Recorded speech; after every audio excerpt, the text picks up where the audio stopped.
Race fan, Brian Davis races and you can too. Listen, super excited for this video. Please stay tuned. There's a couple key elements that are going to take place in this video. Number one is nutrition. First time in my entire history of racing bikes that I've paid attention to nutrition. I thought for sure I was going to get dropped on this 88-mile road race, but I ended up doing really well and impressed myself. And incredible teamwork is the reason that I did well, and it's the reason that we got great results in this race. So please stay tuned for exactly how we did that, and our little team dictated the course of this entire race. Finally, I will be racing in St. Louis this weekend at Gateway Cup, so if you see me down there, please do come up and say hi, and please do subscribe to the channel. I had some pretty big changes take place in my work life since the last video, so I guess in some weird way I'm a full-time YouTuber, so if you do subscribe to the channel, it means a ton to me, especially right now. It's totally free to subscribe, and I would really appreciate it.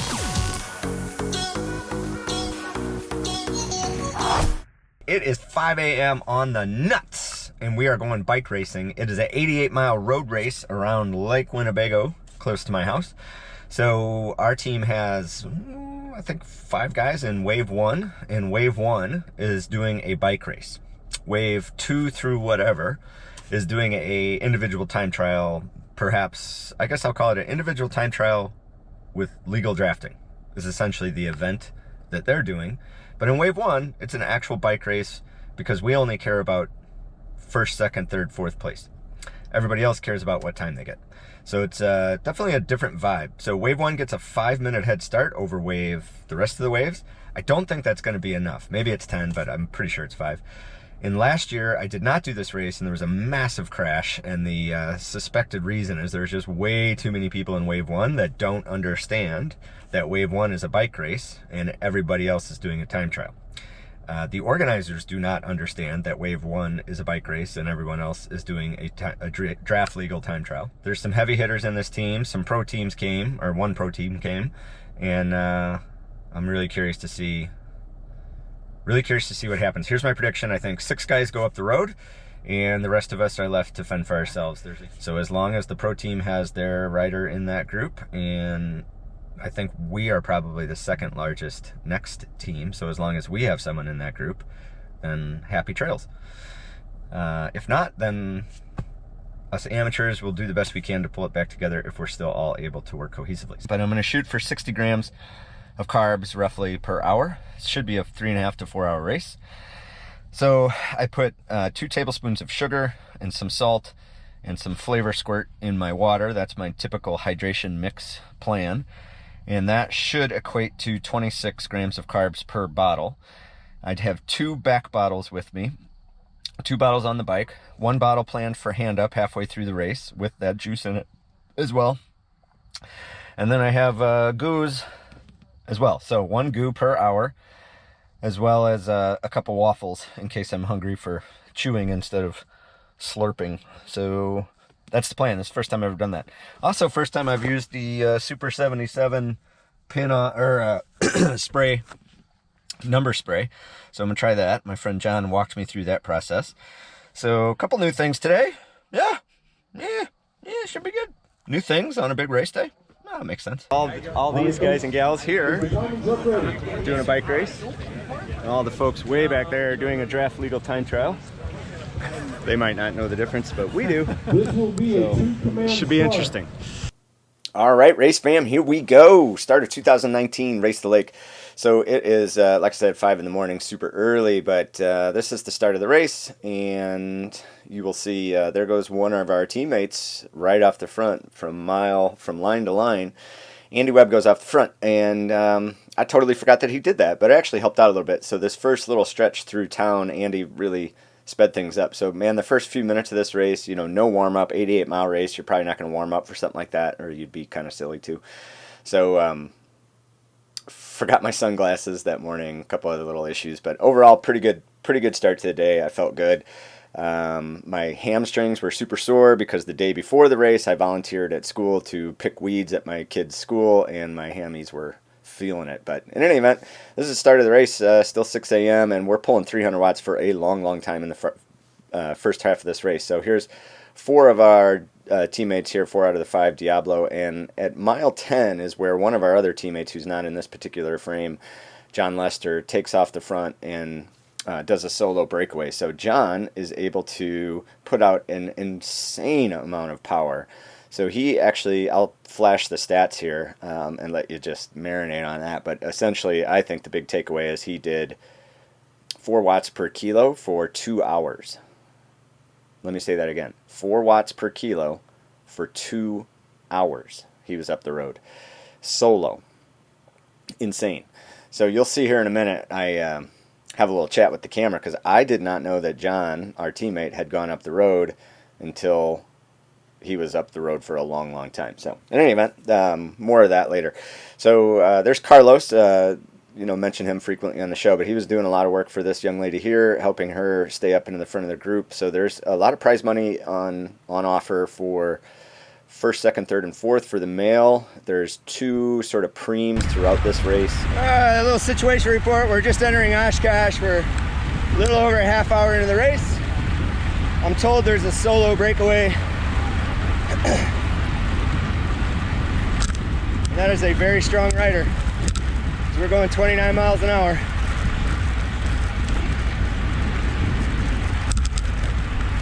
So good luck, dude.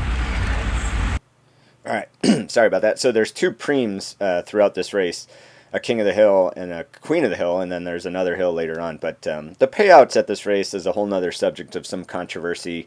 This is not a bike race organization, but they came up with some weird rules about you had to have the lead group had to have an average speed above a certain point, and for the women to get paid out, they had to be above a certain point. It's really ridiculous, and I'm quite confident they'll come to their senses and pay out second and third place women, but we'll see. That'll change my perspective on doing this race next year. But all right, I'll leave the controversy for another day. This is about bike racing and getting people into the sport, growing our knowledge, growing our sport, and growing our fitness. So I'm going to stay focused. All right, this is further up into the race. It's about an hour into the race. Okay, situation report. We're an hour and a half into the race. We're about 20 minutes before the climb. And it's been hard, Brian. It's been really fast, yeah. One crash. Sadly, Jaden hit the railroad tracks. Every year on those railroad tracks, somebody comes to grief. And this year was Jaden's. That sucks. Shredded his tire. The wind's going to be a factor in the second echelon. Oh yeah, echeloning. Good point. I think we're going to get a pretty healthy crosswind coming up. So carb update. I've had 1 gel thing and 2 back bottles, so that should be 50. Should be 125 grams of carbs, and we're an hour and a half in, so that's pretty good on pace. But now I got to finish this bottle before I get my hand up, or I won't really have a place for it other than my pocket, which is fine. Okay, talk to you later. Oh, one other thing, we have 2 riders off the front. I'm told it's one of my teammates, which is exciting because then we don't have to do nothing. John Lester. I'm sorry about my nose. Sure, I got a lot of boogers. And he's got one other guy with him, I think from LAPT, 2 amateurs, which has maybe upset the couple pro riders here. So they were yanking at a rapid pace earlier, but seems to have slowed down now. All right, race fam, it has been days since I recorded that first part, and now I'm recording the second part. My computer blew up. I had to go out and get a new mic. I hope it sounds better. Let me know in the comments how my voice is coming through. All right, so anyway, we're leading up to the critical moment in this bike race where this climb is just a little bit over halfway through the race. And I'm feeling pretty good, but I know that I need to move up because I'm a little bit too far back with a group of this size to be going up into this climb. I want to have a little bit of space to be able to drop back down. So I take some liberties with the O-line rule and move myself up. And then as we approach, this is maybe a mile away from the start of the climb. Now we'll fast forward to the climb. Okay, I'm in a good spot. I'm about the upper third of the pack. I'm behind some really strong riders here. Carlos may look familiar. And I popped my head out to the side because I fully expected a fierce attack on this hill, but it never came. But I did start to see this gap open up, and I got a little concerned. So I'm going to pop up to this next little group. And ultimately, it was for no reason, but it's a good example of being careful and not letting a silly mistake get in your way. Now, I'm pretty maxed out, although I feel like I had a little bit more room. If there had been an attack, I could have followed. So we're going to, here's where I grab this second group. And I thought there was going to be a separation here. It turns out there wasn't. So after we get up this next little bit, there's not much of the climb left. This is the hard part. And then after that, there's a little bit more climbing.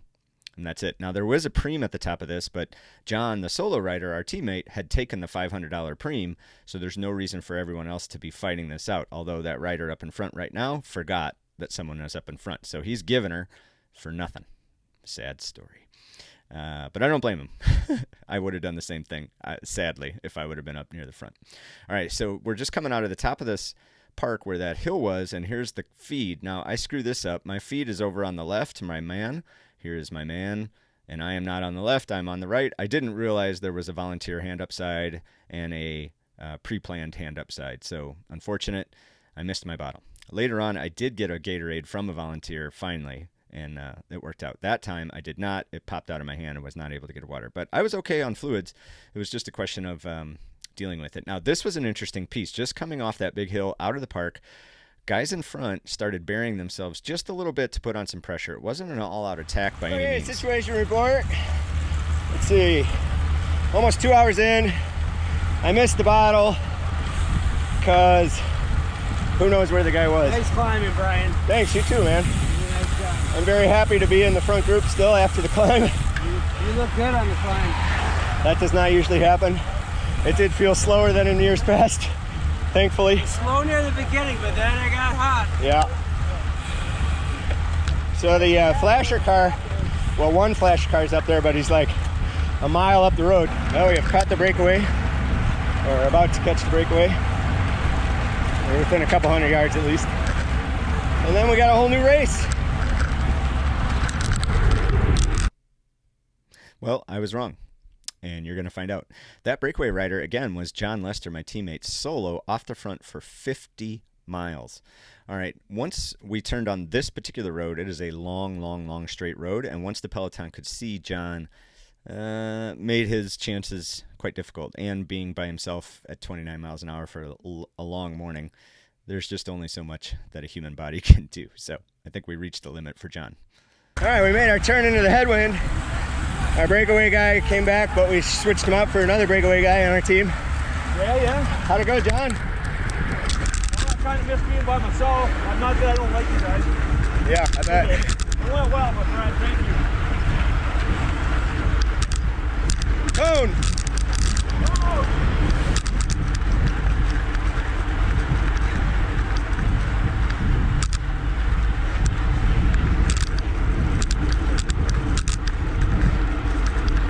All right, guys, this morning, this is such a great example of teamwork. So John up in the front takes a lot of pressure off of us in the group, and then Brent, with really, really heads-up racing, bridges up to John.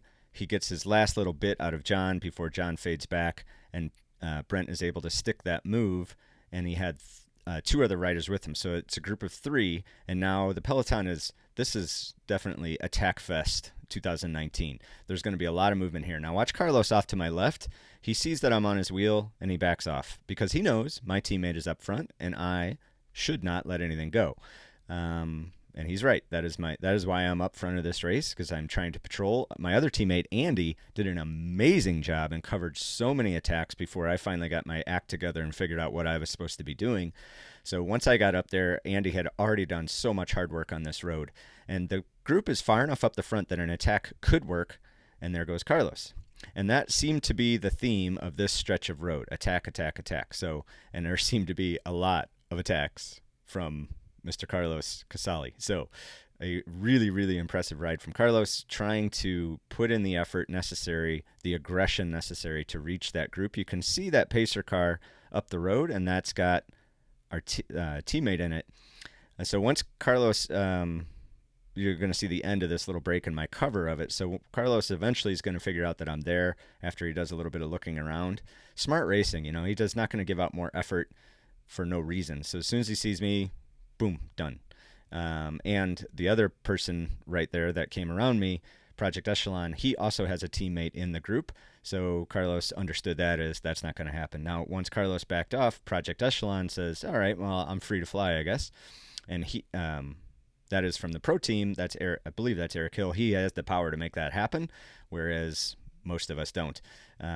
So I cover that to some extent. This gentleman from Pony Shop is able to bring me up to Eric, and then once Eric realizes that we're there, he's not interested in doing any more pulling. So that's just one of the attacks, but there were literally dozens of attacks on this stretch of road because the breakaway of 3 was far enough up the road that you had to put in a good effort to get there, and it would preclude guys like me from sprinting up to them. It was a long battle for that group of 3 to finally get away, but they did. And you can see more moves. Now, this is really smart tactically. I think Carlos realizes I'm on his wheel. Maybe, maybe not sure. But an extraordinary shot to the back of the peloton. Now, he's strong enough to do this again and again and again, but he knows he's going to make me do some work. I think that was his strategy. Maybe I'm wrong. Maybe I'm giving myself too much credit. That's entirely possible, too. But I like to think that was the case. Situation report. I don't know the mileage because I had to take my Garmin off, but we're over half the race in. And remember when I said the breakaway was caught? I was wrong. They kept working. My teammate Brent, some really heads-up racing, bridged up. Now I believe it's a gap of 3. We've done some marking of some racers. Not because we're necessarily worried about one, or I'm not worried about one of them joining that break. It's just they get everybody else all excited. Especially a couple of the bigger names. Just can't let them get away without marking them because that'll kick the hornet's nest. Somebody we don't know, that'd probably be okay, but that's tough. We have Andy's riding really, really well. John was in the break this morning. He's back resting. Our other John is looking a little fatigued. I feel okay, kind of up and down, but we're about to hit a hill or 3, so we'll see how that goes. Okay, back to racing. All right, guys, my only goal in this race was to be plan C. If the breakaways don't work, if Brent is left in a position to sprint, I would lead out Brent, our strongest rider. Well, Brent's gone, so that makes me the sprinter. So I need to start preparing for the fact that I'm going to be finishing this race with the field sprint. No problem. My nutrition strategy is actually working. I feel really good. All right, situation rep. 10 miles to go. I think there's a hill climb coming up. I don't really remember. So, 10 miles. We're a group of maybe 35. And we still have, I think, 3 off the front.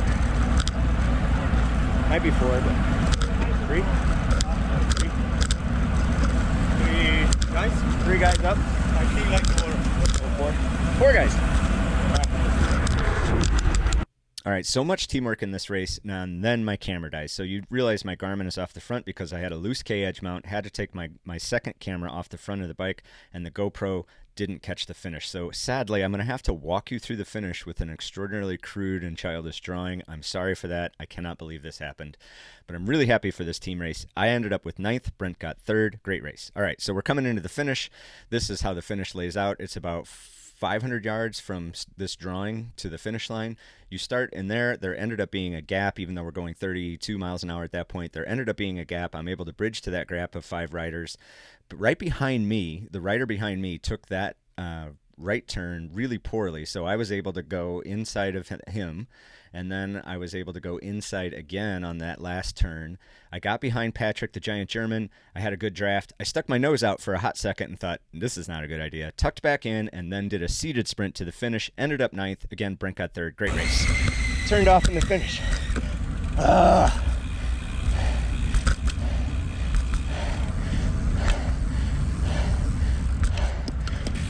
Yeah.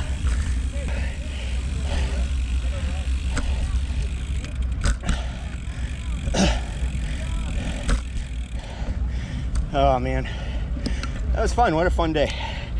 Gorgeous ride. Freaking great group. Good race. Then I passed them and then I sprinted. Yeah. But you were like, you know, that's why I needed to go around. Yeah. But you were strong all the race long. Yeah, I felt good today. And your team.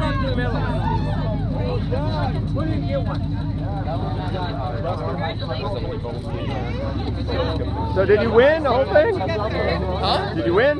No, I got third though. That's all right, man. Dude, that was Cash money. very hard. Such a brave move, man. I'm impressed. That was cool. 275 normalized. That was cool. 3.5 hours.